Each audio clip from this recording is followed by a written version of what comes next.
Hey, what's up YouTube? I am Henry Vernon. I'm going to do a quick video showing you what the blind spot is and how to change lane. Okay, if you look in the side mirror here, you won't see this car here because it's sitting in what's called the blind spot. Right, so we're going to change lane. I'm going to change lane to the right as soon as we pass this intersection. Well, the train tracks actually, intersection. So you would look into the mirror here, you would look into the side mirror, and before you change, you would signal to the right. In this case, I'm gonna have to speed up a little bit to go over because there's a lot of traffic. So I would speed up and I would go over into the right lane. So you would look up here, look in the side mirror, look in the blind spot, and then change. Speed up and go over. Now I'm going to show you the blind spot again on the left side. I'm going to make sure there's a car in the blind spot. If you look here in the mirror, you will not see any car that is beside you. So let me move up a little bit more. You see?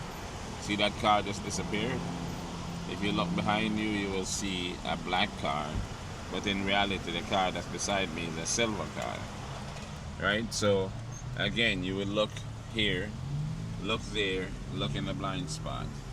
Same thing on the left side. You would look up in the mirror, look in the side mirror, and then look into the blind spot before you go over. Alright? That is how you change lane.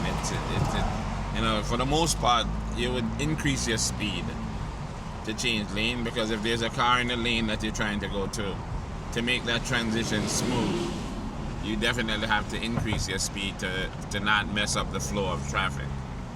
If you slow down, which is what most people try to do when you tell them to change lane, they instinctively jump on the brake. As soon as you say change lane, they jump on the brake. But you want to avoid jumping on the brake when you're changing lane.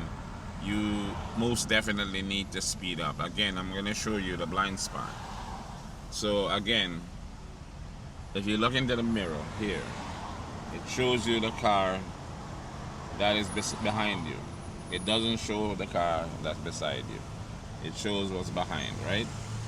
So the blind spot is any car that is past the back of your car.